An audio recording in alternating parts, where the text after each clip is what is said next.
խորհրդանշական օրերին մենք գալիս ենք եռաբլուր մեր հարգանքի տուրքը մատուցենք մեր սուրբ նահատակների հիշատակի առջև եւ նաեւ մեր խոնարհումը արտահայտենք ոչ միայն իրենց շիրիմների, խնկաբուր շիրիմների առջև, այլ նաեւ երախտագիտության խոսքերն ասենք նրանց բոլոր հարազատներին, ովքեր այսօր տառապում են, բայց միևնույն ժամանակ մենք որոշակի նաեւ ապրումներ ենք ունենում, որ եթե չլիներ նրանց անձնազոհությունը, հերոսությունները, ապա չէր լինի նաև մեր ժողովրդի խաղաղ արարումը։ 5 տարի առաջ այս օրը Ադրբեջանը պատերազմ սանձազերծեց Արցախի հանրապետության նկատմամբ եւ օգտվելով առիթից, որ Հայաստանի Հանրապետության իշխանությունները իրարամերժ խոսքով, արտահայտություններով, հայտարարություններով եւ նաեւ գործողություններով ոչ ադեկվատ տպավորություն թողեցին, նա խախտեց այն պայմանները, որոնք որ տարիների ընթացքում հիմք էին դրվել բանակցային գործընթացի ընթացքում, այսինքն ուժի միջոցով նա կարողացավ Արցախում հասնել հաջողությունների, հետո հասավ նաև Հայաստանի Հանրապետության սահմաններ, մխրճվեց Հայաստանի Հանրապետության սահմաններ, մինչև այսօր 200-ից ավելի քառակուսի կիլոմետր տարածքներ գտնում է նրա տիրապետության տակ, Արցախը հայտնվեց շրջափակման մեջ եւ նաեւ 2023 թվականին, ինչպես մենք գիտենք, հակահաբեկչության, այսպես ճագերտներով ասած, գործողությունների ներքո ինքը վերջնական Արցախի հայաթափման հանցագործություն իրականացրեց Արցախի ժողովրդի նկատմամբ։ Ըստ էության ցեղասպանություն իրականացվեց եւ այսօրը մենք պարտավոր ենք այստեղ լինել եւ նաեւ մեր հարգանքի տուրքը մատուցել մեր հերոսների շիրիմներին, բայց մենք բոլորս հասկանում ենք, որ Ադրբեջանը հիմնական հանցագործ լինելով չէր կարող հասնել հաջողությունների, եթե տարիների ընթացքում բանակցային ամբողջ ներուժը չմսխվեր, բանակցությունները չդադարեցվեին, եթե 2019 թվականի առաջարկությունները Արցախի ճակատագրի վերաբերյալ, Արցախի ինքնորոշման վերաբերյալ չդրվեին սեղանի վրա կամ աթոռի տակ նստեին նրա վրա եւ ամեն ինչ չանեին, որպեսզի կանխվեր պատերազմը։ Մենք բոլորս հասկանում ենք, որ եթե բանակցությունները ավարտվում են, այնտեղ նաեւ սկսվում է պատերազմը։ Մեր համար Արցախի թեման չի փակվել, գոնե հաշվի առնելով 3 հանգամանք։ Առաջինը, որ այս գործողություններով, հանցագործ գործողություններով Ադրբեջանը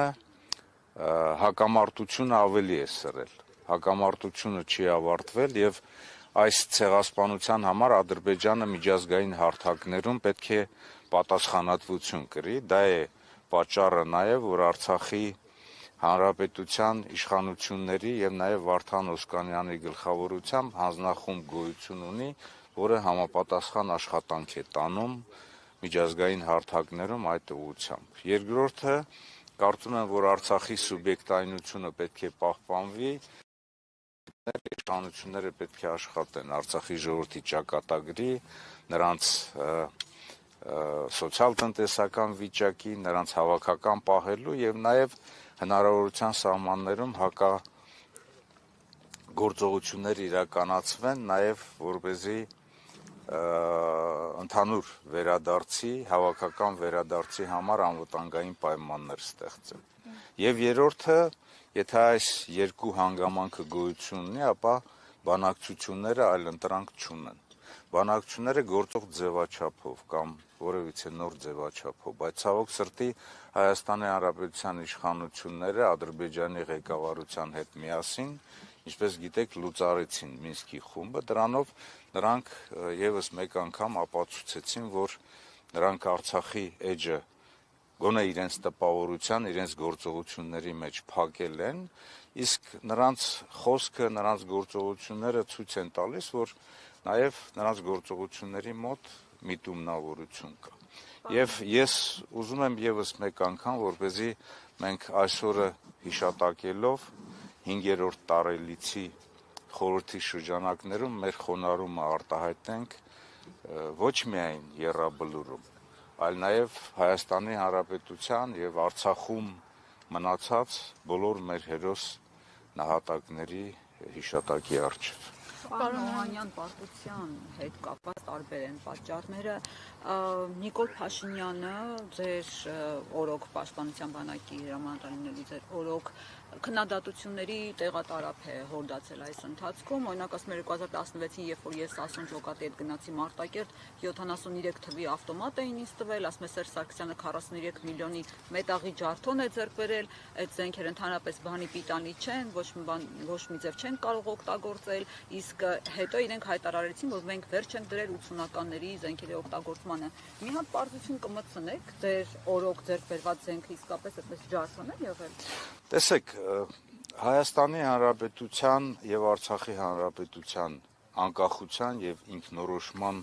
սկզբնական փուլում ձևավորվեց հայկական բանակը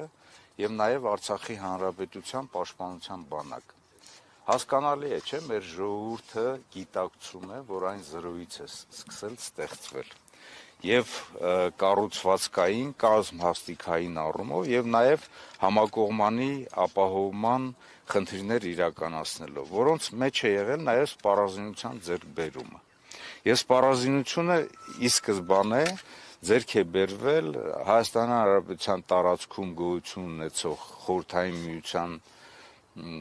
զորամասերից մնացած, Արցախի Հանրապետությունում Խորհրդային Միության մնացած սպառազինությունից եւ նաեւ հայ-ռուսական եւ նաեւ հապկի շրջանակներում երկկողմ հարաբերություններում սպառազինության եւ ռազմական տեխնիկայի զարգացման շրջանակներում եւ այդ առումով այնտեղ մենք ունեցել ենք սպառազինություն տարբեր տարեթվերի, ընդ որում այսօր էլ սպառազինություն գոյություն ունի, որոնք որ 45 թվականի են, բայց այսօր նորից վերարտադրվում են եւ հոյակապ աշխատում են, հոյակապ գործում են։ Շատ հեշտ է Արցախյան առաջի պատերազմին չմասնակցել, բայց հետագայում նաեւ քննադատել։ Ի տարբերություն Նիկոլ Փաշինյանի, որ ինքը առաջին Արցախյան պատերազմի ժամանակ բանակ չի գնացել, չի մասնակցել պատերազմի։ Ի տարբերություն դրա, ուրեմն Հայաստանի Հանրապետության եւ Արցախի Հանրապետության տարբեր բարձրագույն ուսումնական հաստատություններից թողնելով իրենց ուսումը, կիսատ թողնելով, ջոկատներ եւ ստորաբաժանումներ են կազմվել եւ գնացել են Արցախին օգնություն ցուցաբերելու։ Սա մեկ եւ երկրորդը Հայաստանի Հանրապետության զինված ուժերը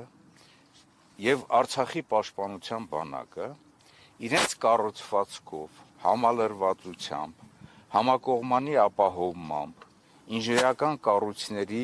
տարիների ընթացքում ձևավորմամբ ունեցել են այնպիսի մի իրավիճակ, որ ի վիճակի էին այս պատերազմում հասնել հաջողությունների կամ եթե նույնիսկ չհաղթել, ապա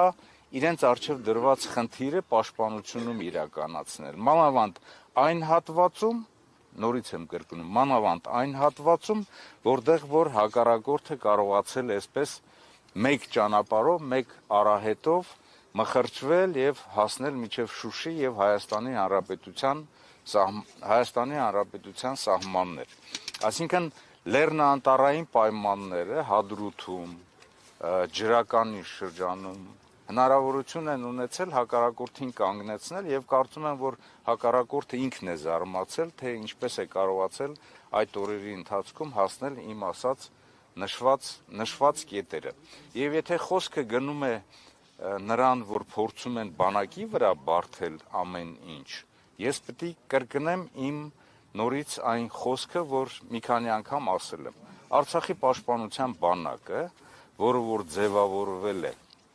բացառապես ի սկզբանե Արցախի հենքի վրա, Արցախի ներուժի վրա եւ Հայաստանի Հանրապետության կամավորական շարժման աջակցության շնորհիվ ունեցել է 283 կիլոմետր պաշտպանության գոտի, այսինքն ճակատով 283 կիլոմետր է եղել, սկսած Արաքս գետից մինչև Սոտք Վարդենիսի հատված։ Այդ 283 կետից 83 կիլոմետրից 265-ը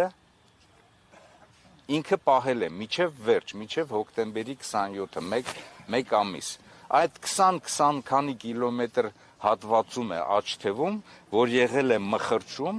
եւ հակառակորդը ուղիղ գծով, եթե աջ թևը Արաքսի ափը վերցնենք որպես ելման կետ, այդ տեղից 52 կիլոմետր մինչև ուղիղ գծով Շուշի, 65 կիլոմետր մինչև Բերդաձորի ենթաշրջան, Արցախի, 92 կիլոմետր մինչև Սև Լիճ եւ 80-85 կիլոմետր մինչև Գորիս, Կապան եւ Մեղրի։ Հակառակորդը կարողացել է մխրճվել, շարժվել առաջ եւ ծավալվել այն հատվածով, որի պատասխանատուն ձեր ասած անձնավորությունն է, որ ինքը թող դրա համար պատասխան տա։ Երկու բանի համար ինքը պետք է պատասխան տա։ Ինչու այնպես ստացվեց, որ մերժվեց բանակցային ամբողջ գործընթացը եւ երկիրը մխրճվեց պատերազմի մեջ, կրկնում եմ Ալիևի խոսքերը, որ ինքը տեսել է, որ ոչ ադեկվատ կառավարում է իրականացնում Հայաստանում, ոչ ադեկվատ իշխանություններ են, որոնք որ մերժել են տարիների ընթացքում բանակցային գործընթացում բոլոր պայմանավորվածությունները եւ դա է հիմք հանդիսացել, որպեսզի ինքը պատերազմական գործողություններ սկսի։ Եվ երկրորդը, ինչու ինքը ոչինչ չարեց հակառակորդի գլխավոր հարվածի ուղղությամբ, ուժերի վերախմբավորում, ուժերի մոբիլիզացիա, ամբողջ ազգի մոբիլիզացիա իրականացնի, հակառակորդի այդ մխրճման հատվածը, այդ ճեղքման հատվածը փակի, կանգնեցնի, որպեսզի բանակը կարողանա բոլոր հատվածներում իրենց առջև դրված խնդիրը իրականացնել։ Սա ուզում եմ, որպեսզի հայ ժողովուրդը գիտակցի եւ հասկանա։ Պարոն Օհանյան, նաև դուք եք այդ օրերին Արցախում եւ հաճախ կարծիք է հնչում, որ անկազմակերպ էր ստեղծված իրավիճակը, դուք ինչի հետ եք կապում եւ արդյոք անկազմակերպ էր ու դա էր հենց պարտության պատճառներից մեկը։ Ուրեմն անհաջողությունների եւ պարտության պատճառները մի քանիսն են, որոնց մասին ես կարծեմ մի քանի անգամ ասել եմ։ Երեքն են դրանք։ Առաջինը 2018 թվականից սկսած լուրջ հարված է հասցվել զինված ուժերի կառավարման համակարգին, շարունակական եւ հաճախակի պաշտպանության նախարար, գլխավոր շտաբի պետ, պաշտպանության բանակի փոփոխությունները որոշակի ազդել են կառավարման համակարգի մարտական խնդիրների հստակ իմացության եւ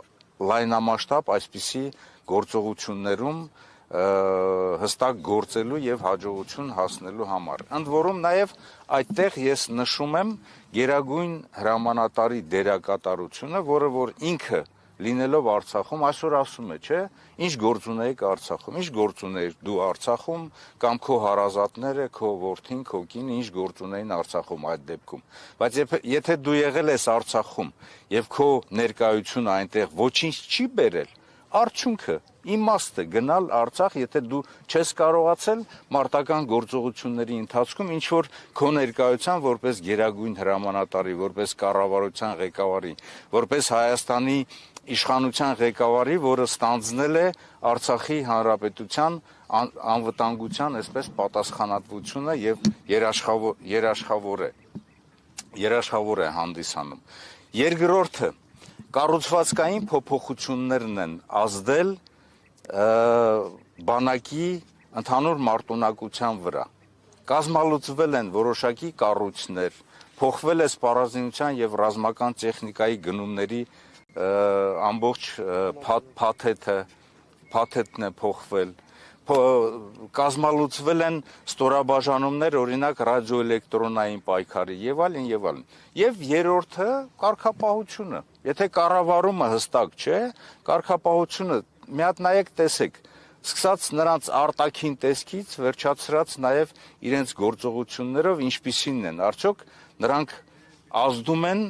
ազդել են այն ժամանակ զինված ուժերի կարգապահության վրա։ Այս երեք գործոնները հարված են եղել զինված ուժերի ընդհանուր